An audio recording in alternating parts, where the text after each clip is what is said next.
Hey everyone, hi, it's Tracy and my channel is Tracy from the Mermaid Cove, and I'm coming today with a vlog, something different for me. I feel like I just want to talk about what happened yesterday. I was lucky enough to work at the United States Capitol as actually an elevator operator for the Senate. It's a thing, and it was quite the experience.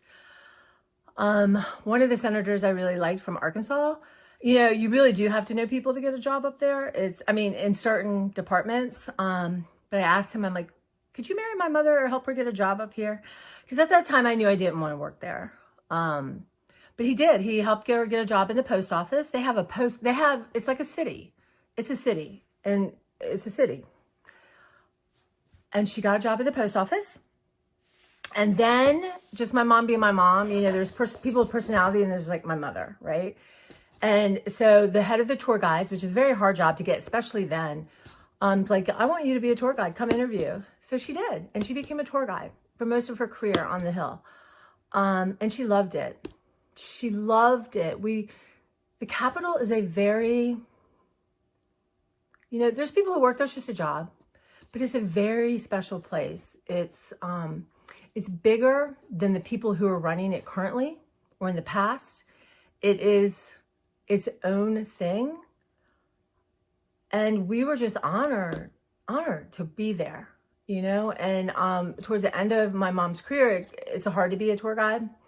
Don't go to the Capitol in April or fall, don't. But she ended up she got a job with the House of Representatives, the Speaker's office, at the appointments desk. So she would be there, and she knew everyone. She knew the committees. She knew exactly what was happening on the floor. When new congressmen would start, and she'd greet them, "Hi, welcome. What can I help you with?" They were shocked that she knew who they were, but she did. She absolutely did. She was quite the unique person. And it just got the commute was really long for her, really long for her. So, but yeah, so the Capitol, my niece and nephew got to, my mom wanted it to be special to them, and they were up there all the time. And it just is a big part of my life. It's a huge chunk of my life. My mom's friends still work there. One of her former bosses, he has one of the hardest jobs on the planet. He's responsible for like the inauguration and the State of the Union. And I can't even describe to you how hard and logistical this is. And I wanted to show. So here was my mom. She was tour guide of the year, right? It was such a big deal. She's so proud of this. Like, she had so many Capitol stuff that I'm going to take a picture and put on my Instagram of the wall we have of the Capitol. She had, we were always at bookstores hunting down books about the Capitol or the statues. And, she donated all that to the Senate library. There's a library there. There's a doctor's office there. There's all kinds of canteens there. It's a city, and people work there. Tons of people work there. And I can guarantee you on a day like that, people were working, pandemic or not. Democracy, the running of that building trumps that. Sorry to use that word. But the other picture I want to show you is in, I guess it's throughout the country, but kids go, and I think I was in 8th or 9th grade. That's me right there. But we went to the Capitol. And my mom framed this. It was important to her. This was framed long before we worked at the Capitol, long before it. And then this, when I was leaving the Capitol, I made one mistake. One, they used my name. Someone said you shouldn't, but it was about me and my experience. But I didn't use permanent marker, which I should have. So a lot of it's fading. But this, I had every single senator sign that was sitting, when I left. And I can't believe on the back I didn't write the date. But what I did do was write down who they were and where they're from, right? And this could be a whole YouTube. I think Strom Thurmond, who's a whole nother conversation. Yeah, he wrote to Pretty Tracy. Yeah, he didn't know my name. Anyway, so there's a special place in my heart and my family's heart, our history. But the Capitol is bigger than who's running it. People come from all over the world. I've seen people weep. People are trying to destroy the Capitol all the time. They're trying to get in. I can't even describe to you. I'm going to tell you one day, and this is in the 90s, right? It was pre 9/11. And I was on the elevator for tourists. And you would take them, so in the Capitol, there's a basement, there's a train. I mean, it's just like a hive, right? You can like leave the Capitol through these tunnels to the Cannon office building tunnel and get to the metro without ever being outside. And I'm assuming a lot of that happened yesterday. And then the first floor is where you come in and various things going on. And then the second floor is the Senate floor, right? And then the third floor is the gallery. So, people go up to the gallery. And that's why they have elevator operators, because it is the people's building and people do come. And our job is to be part of the gateway of them not getting on the second floor. And there's different elevators everywhere. So I was on the public elevator and a man got on, and to say he looked like he had died 50 years ago and was wearing the same suit. And he had some kind of weird briefcase. I can't remember it now. It's just like all my spidey senses went up. And I was thinking, how those elevators rides are long when something weird is happening. So I remember I was getting to the third floor and I thought, I am going to pick up the phone. We have phones. I'm going to call. Well, the door opens. There's 2 cops. They tracked him. They spotted him. That's what they do. People are constantly trying to get on the Senate floor. They're constantly trying to cause trouble. If you sit anywhere in the Capitol, you're arrested. You're arrested, right? They don't play games. It's the United States Capitol. This is the freedom. This is democracy. This is an icon throughout the world. This is a symbol. And I was thinking on 9/11, those brave people who crashed that plane in like Shanksville, Pennsylvania, trying to save the Capitol. And I hear people coming in and just desecrating it. And but I don't understand. I get anger. I get everything. I get it. You have the right to protest. But when you breach the Senate, when you take over the Capitol, when you disturb like that, you're arrested. You're arrested for sitting on the floor. And something's gone wrong here. This was allowed, I think. This is not their first rodeo, right? This is the preparation that's going on for the inauguration. This is what they do. They protect that building from everyone. And I just something went wrong here. This is what people are going to, like these I don't know what to call them, terrorists. I don't know what to call them. They're going to do that all the time. That's what they do, right? They're disruptors or whatever they're doing. But the Capitol Police, the Capitol should never be breached. Never be breached. And especially since 9/11, you can't bring water in the Capitol. So my biggest concern is what happened here? What happened? There was a choice made. This was allowed. And what really upset me is this video of this young man being interviewed. I don't know by who. God knows there was all kinds of people out there interviewing, for their channels, I'm sure. But he said that he was near the woman that got shot. He knew she probably would die. That was really bad. He was on the Senate. He breached the Senate. He was there illegally. It's an act of treason against our country, And he was on he said something like, the police shoot him out. And he was on the grounds of the Capitol talking to a TV camera. He was literally next to this woman who got shot and died. What is happening? How is this allowed? How is this? We have teams. We have probably some of the most amazing people whose job it is to prevent this from happening. This idea that they didn't know it was going to be like this. That's not right. There's jobs. There's so many plots of terrorists and terrible things that we don't ever hear about because there are people, insanely talented people who really do dedicate their life and endanger their life to protect America for whatever the reasons they're doing. But that's their job. And they're very good at it. And you know what?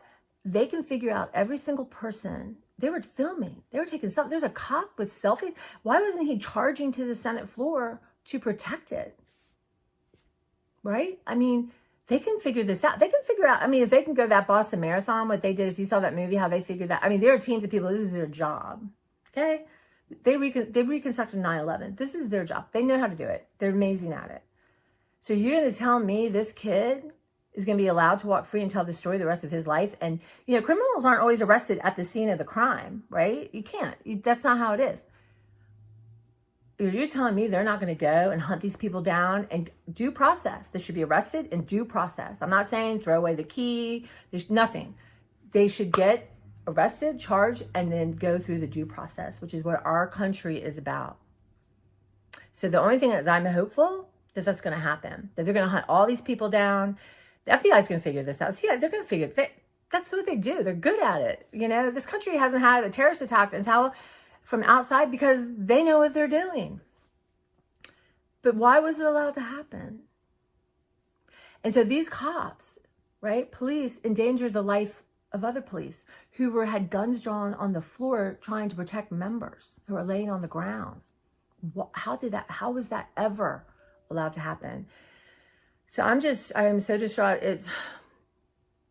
I just hope there's answers that come. I hope everyone calls their congressman, their senator, and say, what's happening? Why are these people not arrested, right? Why is due process not happening? You know, there are consequences to actions. You go sit in the floor somewhere protesting something terrible that's happened in your life that wasn't, you know, I mean, for, you know, causes close to your heart. You're getting arrested, right? You're escorted from the building. They don't play games. You utter one word in the gallery, you are out and you're arrested. It is a sacred, regardless of how messed up democracy is and flawed and people, it is a sacred contract and they are there to protect that. Whether you agree with what's happening on the floor, you do not have the right to stand up and disrupt that going. You don't. It's not a right. So these were criminals and whatever, you know, I believe people are there to legitimately and have concerns. I don't understand. You know, if my neighbor said to me, you're doing X, Y, and Z, I'm going to take you to court. Okay. I'm not doing X, Y, and Z. And the just like, well, where's the proof? Proof of burden. Where is it? Where's the documentation? Well, there isn't any. So you're going to sue me 3 times? Every time. Where is the documentation? There is none. Okay? Because it doesn't exist. This didn't happen. And how about dismantling the post office before? Because they knew ballots were going to be coming in, trying to keep ballots from actually showing up. Now that is actually documented. That's actually can be proven. But that doesn't matter. He's doing what he's accusing Biden or whoever, of doing what he's done. So I don't get it. But you know you have the right to protest. You have the right to be angry. And you have the right to try to change laws. And you have the right to try to become part of the process. And I know that this fringe, I don't know what to call them, that got in the Capitol, don't represent most of these people. But they stood there and they videoed it, yelled at cops. What happened was so devastating. And the repercussions of this are, people don't even understand yet. But you know, one time I was at the Capitol working and on the senator's elevator. And let me tell you something. The people of Congress, Senate, and the House, they represent America. So they're mean people. They're cranky people. They're people with no personalities. They're funny people. They're people who don't know you exist because you're not important enough. They represent all of America. They do. That's in the House even more so, right? We all, representation for everybody. And I've seen almost fist fights on the elevator between senators. I've heard terrible things spoken among senators. I've seen people come on and lose it and bang the wall with clipboards.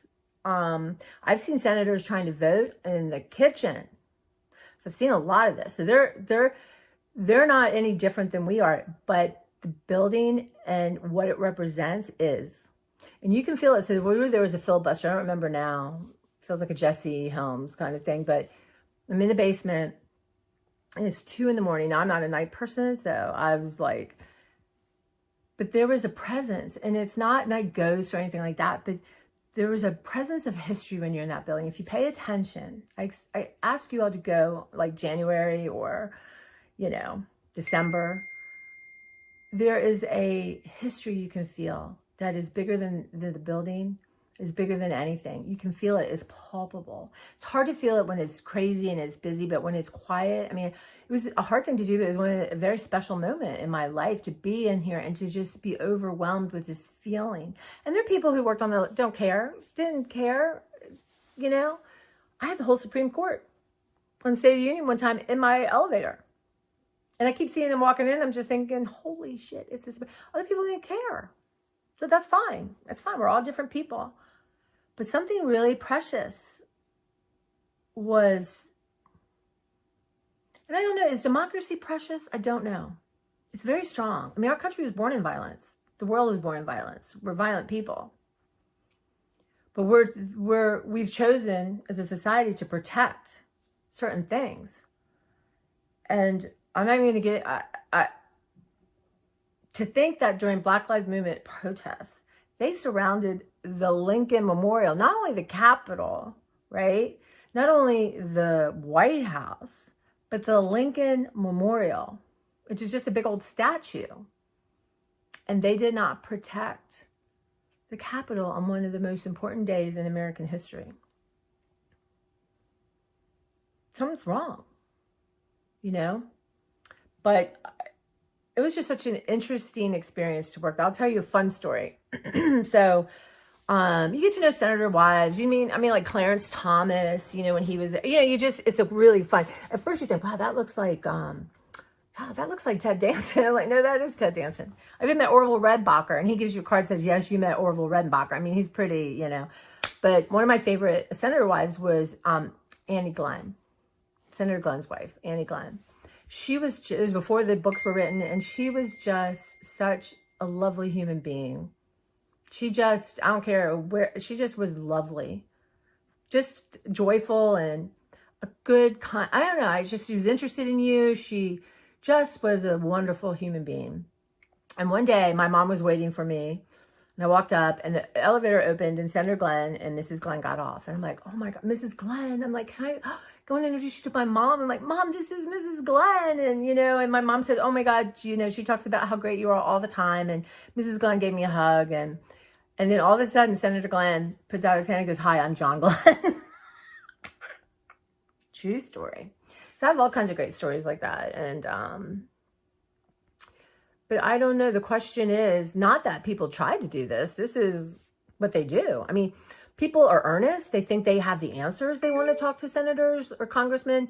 There are people who are just mentally ill, but not dangerous, but know that somebody told them to come tell somebody something. You have people from all over the world. You have people who are violent and dangerous, who do want to do disruption. It's all the time. This is what they protect, right? So what happened here? What happened? And you see, I'm sick to my stomach to see a police officer taking pictures and smiling and engaging with these people while other ones are risking their life to protect it. And I don't know much. My mom was so political, and I just it's a business at the end of the day. And I don't know. It's not been my thing. So I didn't even know who this one senator from Missouri or Texas, I don't know who they are really. I did watch him speak and got sick to my stomach. But the one who was like that, why didn't he sit on the Senate floor and wait for his people, right? And take selfies in the president's chair. Oh my God, they're the best cookies are in the cloakroom. The Senate cloakroom, they're the best chocolate chip cookies. Why didn't he just walk around, offer them, or walk him around the building, take him to his office, take some pictures with him? Why did he not do that? But because... right? He left just like everyone else. Because he's not putting himself in risk for anything. I don't know. How do you make, I'm so confused and just sick.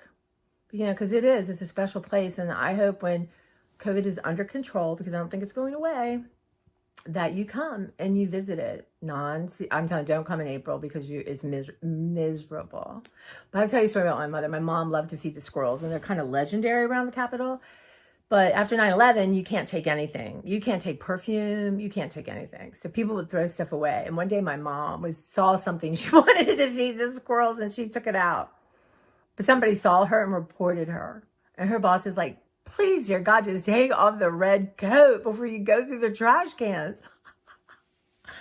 that is just so my mother. Really is. She's just, oh my God, she just loved it. It was sad for her and she had to retire, but it was just, the commute was like an hour and a half each way. That gets tiresome, you know? But anyway, that's just my 2 cents. I just need to let this go out of my head. And I felt like I needed to say this. And yeah, we have a whole wall. I didn't keep everything that my mother had from the Capitol when she left. You can't. But I kept, there's a little wall I have. I'll take a picture of all pictures she collected of the Capitol. And, and you know, like my picture signed is there and her plaque is there. And, you know, and some of her good friends still work there. And I worry about, you know, all the people that work there, where were they? My God, they must have been terrified. You would never in your wildest dreams think people would breach the Capitol. You just, in your wildest dreams, you can't imagine that happening. So my question is, why did it happen? Why did it happen? So that's what I leave with. And I wish everyone, you know, no matter where you are and what you believe in, you know, we have to exist together. We do, or we destroy ourselves, you know? And we got a pandemic trying to do that. I mean, isn't it scary to think what terrorists outside our country are plotting or thinking? But I don't know if these people aren't held accountable to the full degree of the law. If one individual had breached that floor, they'd be going to jail for federal prison for a long time. So it's my 2 cents, my experience. I just want to share with you. I have thousands of amazing stories, you know, yeah. So you guys take care. I'm going to be back with some oldie stuff, and I have Dollar Tree, and you know, life's so daily, and that's so much fun, and I love sharing it with you. And I'm going to declutter my pantry. That's going to take many, many, many videos. But anyway, I love you guys. Thank you for listening. Happy to hear your opinion, your comments, or questions. But really, if you've never been to the Capitol, please go and just be there and understand the meaning, the history. So much more than who. And what do I want to say? When I took the picture that this man was sitting in the speaker's office, well, okay. That was funny. Okay. The speaker, not Nancy Pelosi's office. It's the Speaker of the House office. It's bigger than Nancy Pelosi, right? It's the Speaker of the House's suite of offices, and is beautiful. Beautiful, as it should be. Beautiful.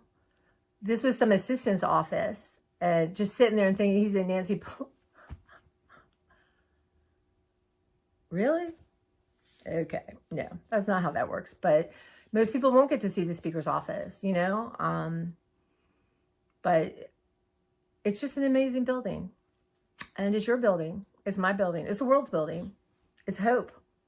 It's faith that we can rise above. But there, you know, but again, it's just people.